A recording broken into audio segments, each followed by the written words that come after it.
Hi hello ಎಲ್ರಿಗೂ ನಮಸ್ಕಾರ. Welcome back to Bhagya creation. ಯಾರ್ಯಾರಾಗೆ ನಮ್ಮ ಚಾನಲ್ ನೋಡ್ತಾ ಇದ್ದೀರಾ ದಯವಿಟ್ಟು ಸಬ್ಸ್ಕ್ರೈಬ್ ಮಾಡ್ಕೊಳ್ಳಿ. ನನ್ನ ವಿಡಿಯೋ ಇಷ್ಟ ಆದರೆ ಲೈಕ್ ಕೊಡಿ. ಇವಾಗಂತೂ ಸಮ್ಮರಲ್ಲಿ ನಾವು ಎಷ್ಟೇ ಜ್ಯೂಸ್ ಕುಡಿದ್ರೂ, ಎಷ್ಟೇ ನೀರು ಕುಡಿದ್ರು, ಮಜ್ಜಿಗೆ ಕುಡಿದ್ರೂ ಬಾಯಾರಿಕೆ, ದೇಹಕ್ಕೆ ನೀರಿನಂಶ ಬೇಕೇ ಬೇಕು ಅಂತ ಅನಿಸ್ತಾ ಇರುತ್ತೆ. ಇವತ್ತು ಅದಕ್ಕೇ ನಾನಿಲ್ಲಿ ಒಂದು ಕರ್ಬೂಜ ಹಣ್ಣಿನ ಮಿಲ್ಕ್ ಶೇಕ್ ಮಾಡ್ತಾಯಿದ್ದೀನಿ. ತುಂಬಾ ರುಚಿಯಾಗಿರುತ್ತೆ, ಸಖತ್ತು ಡಿಫ್ರೆಂಟ್ ಟೇಸ್ಟ್ ಬರುತ್ತೆ. ನಾವು ಜ್ಯೂಸ್ ಅಂಗಡಿಲಿ ಕುಡಿಯೋ ಬದಲು ಮನೆಯಲ್ಲೇ ಈಸಿಯಾಗಿ ಮಾಡ್ಕೋಬೋದು. ನಾನು ಅದಕ್ಕೆ ಬೇಕಾಗಿರೋ ಇಂಗ್ರೀಡಿಯೆಂಟ್ಸ್ನ ಎತ್ತಿಟ್ಕೊಂಡಿದ್ದೀನಿ.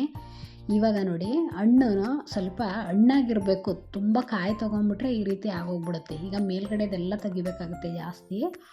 ಅಂದರೆ ನೀವು ಮಾಮೂಲಿ ಕಟ್ ಮಾಡಿಬಿಟ್ಟು ಒಳಗಡೆ ತಿರುಳು ತಕ್ಕೊಂಡು ಅದರಲ್ಲೇ ನೀವು ಜ್ಯೂಸು ಮಾಡ್ಬೋದು.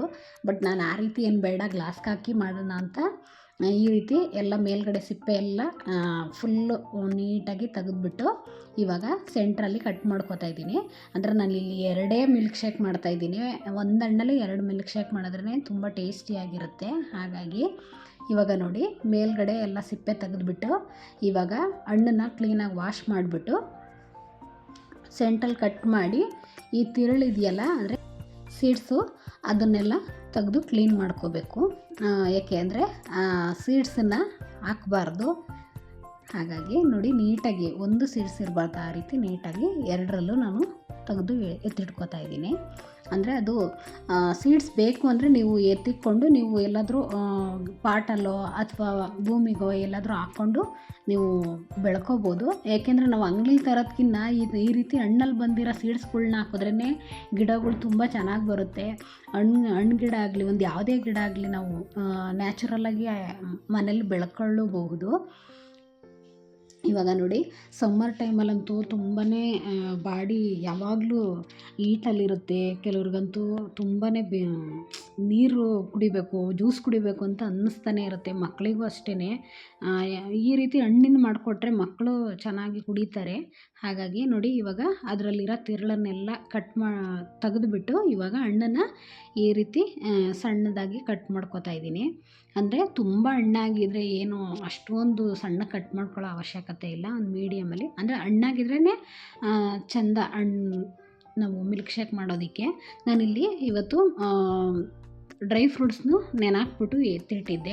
ಏಕೆ ಅಂದರೆ ನಾವು ಮಾಮೂಲಿ ಮಿಲ್ಕ್ ಶೇಕ್ ಮಾಡ್ತೀವಿ, ಬಟ್ ಡ್ರೈ ಫ್ರೂಟ್ಸ್ ಹಾಕಿ ಮಿಲ್ಕ್ ಶೇಕ್ ಮಾಡೋದ್ರಿಂದ ಮಕ್ಕಳಿಗೆ ಹೆಲ್ತಿಯಾಗಿರುತ್ತೆ. ಒಂದು ಟೇಸ್ಟು ಒಂದು ಸ್ವಲ್ಪ ಡಿಫ್ರೆಂಟಾಗಿರುತ್ತೆ, ತುಂಬ ಚೆನ್ನಾಗಿರುತ್ತೆ. ಇನ್ನು ಕೆಲವ್ರಿಗೆ ಈ ಕರ್ಬೂಜ ಹಣ್ಣಿನ ಟೇಸ್ಟು ಕೆಲವ್ರಿಗೆ ಇಷ್ಟ ಆಗಲ್ಲ.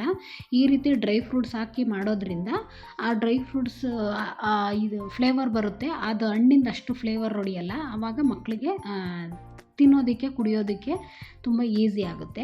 ಇವಾಗ ನೋಡಿ, ನಾನು ಒಂದು ಜಾರ್ ತೊಗೊಂಡಿದ್ದೀನಿ. ಅಂದರೆ ಜ್ಯೂಸರ್ ಜಾರಿಗೆ ತೊಗೊಂಡು ನಾನಿಲ್ಲಿ ಒಂದು 4 ಬಾದಾಮಿ, ಒಂದು 4 ಗೋಡಂಬಿ, 4 ದ್ರಾಕ್ಷಿ, ಅಂದರೆ ನೀವು ಯಾವುದೇ ಡ್ರೈ ಫ್ರೂಟ್ಸ್ ಇದ್ದರೂ ಹಾಕ್ಕೋಬೋದು, ಏನು ತೊಂದರೆ ಇಲ್ಲ.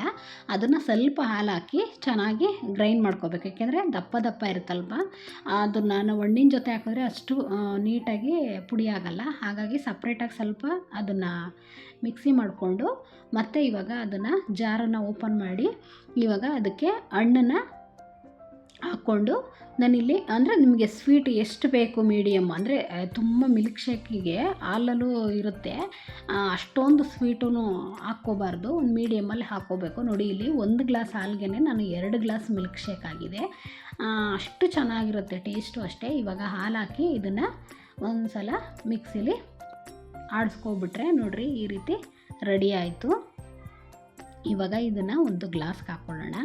ತುಂಬಾ ಚೆನ್ನಾಗಿರುತ್ತೆ. ನಾನು ಇದನ್ನು ಪಾನಕ ಮಾಡೋದನ್ನು ತೋರಿಸಿದ್ದೆ, ನಂದು ಹಳೆ ವಿಡಿಯೋದಲ್ಲಿ ಇದೆ ಪಾನಕ ಮಾಡಿರೋದು ರಾಮನವಮಿಲಿ. ಅದು ತುಂಬಾ ಚೆನ್ನಾಗಿರುತ್ತೆ. ಕೆಲವ್ರಿಗೆ ಆ ರೀತಿ ಇಷ್ಟ ಆಗಲ್ಲ, ಕೆಲವ್ರಿಗೆ ಮಿಲ್ಕ್ ಶೇಕ್ ಜಾಸ್ತಿ ಇಷ್ಟಪಡ್ತಾರಲ್ವ, ಅಂಥವರು ಈ ರೀತಿ ಮಿಲ್ಕ್ ಶೇಕು ಹಣ್ಣುಗಳಲ್ಲಿ ತುಂಬ ವೆರೈಟಿ ಮಿಲ್ಕ್ ಶೇಕ್ ಮಾಡ್ಕೋಬೋದು. ಅದರಲ್ಲಿ ಈ ರೀತಿಯೂ ಮಾಡಿಕೊಂಡ್ರೆ ತುಂಬ ಚೆನ್ನಾಗಿರುತ್ತೆ. ನೋಡಿ, ನಾನು ಆವಾಗಲೇ ಅರ್ಧ ಭಾಗನ ಒಂದು ಜ್ಯೂಸ್ ಮಾಡಿಕೊಂಡೆ. ಇವಾಗ ಇನ್ನೂ ಅರ್ಧ ಭಾಗ ಇತ್ತಲ್ವ, ಅದಕ್ಕೆ ಡ್ರೈ ಫ್ರೂಟ್ಸ್ ಹಾಕಿ ಅದೇ ಇದರಲ್ಲಿ ಮಾಡ್ತಾಯಿದ್ದೀನಿ. ಇವಾಗ ಈ ರೀತಿ ಡ್ರೈ ಫ್ರೂಟ್ಸ್ ಸ್ವಲ್ಪ ಅಂದರೆ ಫುಲ್ಲು ನುಣ್ಣಗಾಗಲ್ಲ, ಒಂದು ಮೀಡಿಯಮಲ್ಲಿ ನುಣ್ಣಗಾದರೆ ನಾವು ಹಣ್ಣಿನ ಜೊತೆ ಮತ್ತೆ ಅದು ಮಿಕ್ಸ್ ಮಾಡಿ ರುಬ್ಬಿದಾಗ ಟೇಸ್ಟು ಚೆನ್ನಾಗಿರುತ್ತೆ. ಒಂದು ಸ್ವಲ್ಪ ಬಾಯಿಗೆ ಡ್ರೈ ಫ್ರೂಟ್ಸು ಸಿಗುತ್ತೆ, ತುಂಬಾ ಚೆನ್ನಾಗಿರುತ್ತೆ. ಹಾಗಾಗಿ ಇವಾಗ ನೋಡಿ ಹಣ್ಣನ್ನು ನಾನು ಎಲ್ಲದನ್ನು ಹಾಕ್ಕೋತಾ ಇದ್ದೀನಿ. ಎರಡೇ ಮಿಲ್ಕ್ ಶೇಕ್ ಆಗೋದು ಒಂದು ಹಣ್ಣಲ್ಲಿ. ಆ ರೀತಿ ಮಾಡಿದ್ರೆ ಗಟ್ಟಿಗೂ ಇರುತ್ತೆ, ಚೆನ್ನಾಗಿರುತ್ತೆ. ಒಟ್ಟಿನಲ್ಲಿ ಜ್ಯೂಸ್ ಅಂಗಡಿಲಿ ಯಾವ ರೀತಿ ಮಾಡ್ತಾರೋ ಅದಕ್ಕಿಂತ ಟೇಸ್ಟು ಮನೇಲೇ ಮಾಡ್ಕೋಬೋದು, ತುಂಬ ಚೆನ್ನಾಗಿರುತ್ತೆ. ನಾನಿಲ್ಲಿ ಒಂದು 3 ಟೇಬಲ್ ಸ್ಪೂನು, ಅಂದರೆ ಚಿಕ್ಕ ಸ್ಪೂನಲ್ಲಿ ನಾನು 3 ಟೇಬಲ್ ಸ್ಪೂನು ಶುಗರ್ ಹಾಕ್ಕೊಂಡು ಇವಾಗ ಹಾಲನ್ನು ಹಾಕ್ಕೊಂಡು ಇದನ್ನು ಮತ್ತೆ ಮಿಕ್ಸಿ ಮಾಡ್ಕೊತಾ ಇದ್ದೀನಿ. ತುಂಬಾ ಈಸಿ. ನಾವು ಹಣ್ಣುಗಳು ತಂದರೆ ಹಾಗೆ ಕಟ್ ಮಾಡ್ಕೊಂಡ್ರೆ ಮಕ್ಕಳು ತಿನ್ನೋದೇ ಇಲ್ಲ. ಈ ರೀತಿ ಮಿಲ್ಕ್ ಶೇಕ್ ಎಲ್ಲ ಮಾಡಿಕೊಟ್ರೆ ಆರಾಮಾಗಿ ಕುಡಿತಾರೆ. ಜ್ಯೂಸು ಈಗ ಅಂಗಡಿಲಿ ಅದು ಇದು ತೊಗೊಂಬಂದು ಕುಡಿಸೋ ಬದಲು ಪ್ಯಾಕೆಟಲ್ಲಿ ಪುಡಿ ಇರುತ್ತೆ, ತೊಗೊಂಬಂದು ಮಾಡಿಬಿಡೋಣ, ರಸನ ಮಾಡಿಬಿಡೋಣ, ಇದು ಮಾಡಿಬಿಡೋಣ ಅಂತೇಳಿ ಮಾಡ್ತೀವಿ. ಅದ್ರ ಬದಲು ಇದು ಹಣ್ಣಿನಲ್ಲಿ ಮಾಡಿಕೊಟ್ರೆ ಹೆಲ್ದಿಯಾಗೂ ಇರುತ್ತೆ, ಮಕ್ಕಳಿಗೂ ಅಷ್ಟೇ ಒಂದು ಶಕ್ತಿಯಾಗೂ ಇರುತ್ತೆ. ಎಂಥರೂ ಇಷ್ಟಪಡ್ತಾರೆ ಬೇಡ ಅನ್ನೋರು. ಇವಾಗ ನೋಡಿ 2 ಗ್ಲಾಸ್ ರೆಡಿ ಆಯಿತು. ಇದಕ್ಕೆ ನಾನು ಕಾಮ್ ಕಸ್ತೂರಿ ಸೀಡ್ಸ್ ಇದೆಯಲ್ಲ, ಇಲ್ಲ ಚಿಯಾ ಸೀಡ್ಸ್ ಇದ್ದರೂ ಓಕೆ, ಅದನ್ನು ನಾನು ನೆನೆಸಿಟ್ಟಿದ್ದೆ. ಈಗ ಅದನ್ನು ಹಾಕ್ಕೊತಾ ಇದ್ದೀನಿ. ಅಂದರೆ ಬಿಸಿಲಲ್ವ, ತಂಪು ಕೂಡ ಹೌದು, ಹಾಗಾಗಿ ನಾನು ಇಲ್ಲಿ ಅದನ್ನು ಹಾಕ್ಕೊತಾ ಇದ್ದೀನಿ. ತುಂಬಾ ಚೆನ್ನಾಗಿರುತ್ತೆ. ಇದಕ್ಕೆ 1-2 ಐಸ್ ಕ್ಯೂಬ್ ಹಾಕ್ಕೊಂಡ್ರೂ ಇನ್ನೂ ತಣ್ಣಗಿರುತ್ತೆ. ಬಟ್ ನಾನು ಹಾಲು ಚೆನ್ನಾಗಿ ಕಾಯಿಸ್ಬಿಟ್ಟು ಹಾಲನ್ನು ಫ್ರಿಡ್ಜಲ್ಲಿ ಇಟ್ಟಿದ್ದೆ, ಹಾಗಾಗಿ ಹಾಗೆ ಹಾಕಿದ್ದೀನಿ. ಅದು ಕೋಲ್ಡಾಗಿ ಇದೆ, ಏನು ತೊಂದರೆ ಇಲ್ಲ. ಹಣ್ಣನ್ನು ಫ್ರಿಡ್ಜಲ್ಲಿ ಇಟ್ಟಿದ್ದೆ, ಅದು ಕೋಲ್ಡ್ ಇತ್ತು, ಹಾಗಾಗಿ ನಾನು ಇಲ್ಲಿ ಐಸ್ ಕ್ಯೂಬ್ನ ಯೂಸ್ ಮಾಡಿಲ್ಲ, ಹಾಗೇ ಮಾಡಿದ್ದೀನಿ. ನೀವು ಬೇಕು ಅಂದರೆ ಹಾಗೆ ಮಾಡ್ಕೊಳ್ಳಿ.